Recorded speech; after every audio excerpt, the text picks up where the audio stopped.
રેખડમાં જ્યાં સલમાન એવન્યુના ડિમોલિશનમાં મામલે હવે કોર્ટે આખો ચુકાદો જે છે તેને અનામત રાખ્યો છે અને ચુકાદો ન આવે ત્યાં સુધી સ્થળ પર પોલીસ બંદોબસ્ત ગોઠવવાનો હુકમ આપવામાં આવ્યો।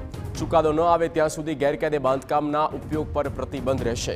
આ વિવાદિત જગ્યાને સીલ કરવા હાઈકોર્ટે હુકમ કર્યો છે। સલમાન એવન્યુના ગેરકાયદે ભાગને તોડવા એએમસીએ કામગીરી કરી અને 15 મીટરની મંજૂરી લઈને 22 મીટર બાંધકામ થતાં આ ડિમોલિશન હાથ ધરવામાં આવ્યું। વાસ્તવમાં ગેરકાયદે બાંધકામમાં 2 માળને તોડવા માટે એએમસીના અધિકારીઓ પહોંચ્યા હતા અને તે સમયે સ્થાનિકોએ વાંધો ઉઠાવ્યો હતો।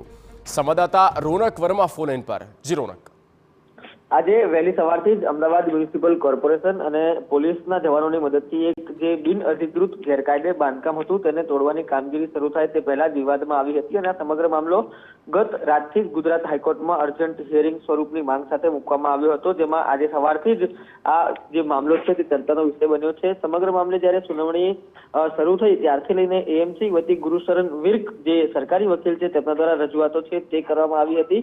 આ ઉપરાંત જે અરજદાર છે મોઇનુદ્દીન તેમના તરફથી પણ જે વિવિધ રજૂઆતો છે તે કરવામાં આવી હતી।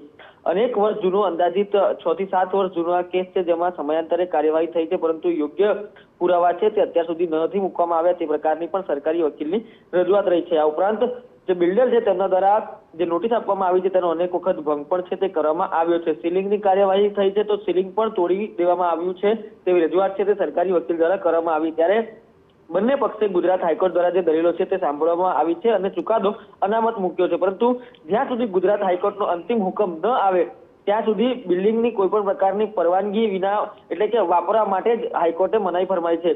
બિલ્ડિંગનો 5મો અને 6ઠ્ઠો માળ કે જે ગેરકાયદે છે તે કોઈ પણ પ્રકારે હવે વપરાશમાં નહીં લઈ શકાય ત્યાં સુધી ત્યાં પોલીસ બંદોબસ્ત ખડકી દેવામાં આવશે। આ ઉપરાંત જે ડિમોલિશનની કામગીરી છે તેના પર પણ સ્ટેટસ કોનો હુકમ છે તે ગુજરાત હાઈકોર્ટ દ્વારા આપવામાં આવ્યો છે। જ્યાં સુધી અંતિમ ચુકાદો ન આવે ત્યાં સુધી હવે ત્યાં કોઈ પણ પ્રકારે ડિમોલિશનની કામગીરી નહીં થઈ શકે તે પ્રકારનું પણ જે વાત છે તે સામે આવી છે। હવે આગામી દિવસમાં ગુજરાત હાઈકોર્ટ દ્વારા આ મામલે શું ચુકાદો આપવામાં આવે છે તેના પર નજર રહેશે, પરંતુ સરકારી વકીલ એટલે કે એએમસીના વકીલ દ્વારા એ પણ રજૂઆત કરવામાં આવી છે કે સવારે 11 વાગ્યા સુધી કામગીરી નથી કરવા દેવામાં આવી, પરંતુ જે 2:30 થી 3 વાગ્યાના સમયગાળા સુધી 60% બાંધકામ છે તે તોડી પાડવામાં આવ્યું હતું અને 4 વાગ્યાની સ્થિતિએ જે બાંધકામ છે તેના ઉપર હવે સ્ટેટસ કો છે તે અમલીકરણમાં રહેશે।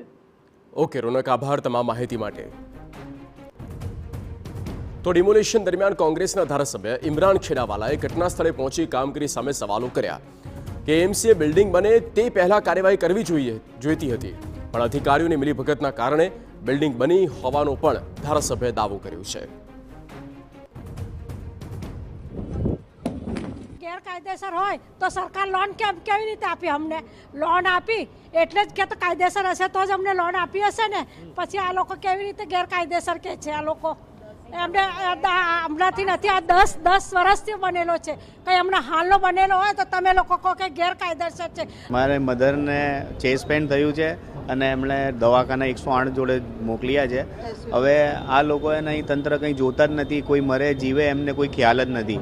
હવે એમની તબિયત બહુ સિરિયસ છે। હવે અમે મારા ભાઈને બધા ત્યાં છે, હવે અમે અહીં ઊભા રહીએ, ત્યાં જઈએ, ઘર સંભાળીએ કે અમારી ફેમિલીને સંભાળીએ। વાત સાંભળો, જ્યારે આ બિલ્ડિંગ બની ગયું એના પાસે એનઓસીનો ઇસ્યુ હતો, એનઓસીનો ઇસ્યુ કેમ છેલ્લા દિવસે તમને દેખાયો? પહેલા દિવસે તમને દેખાયો નહીં, ત્યારે તમે બિલ્ડિંગની મંજૂરી આપી, બિલ્ડિંગ બનાવવા માટેની તમે એને રજા ચિઠ્ઠી આપી છે, ત્યારે એના પેપર્સ તમે કેમ ચેક નહીં કર્યા?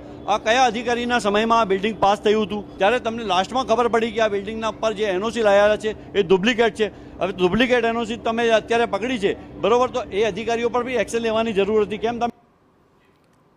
તો આ તમામ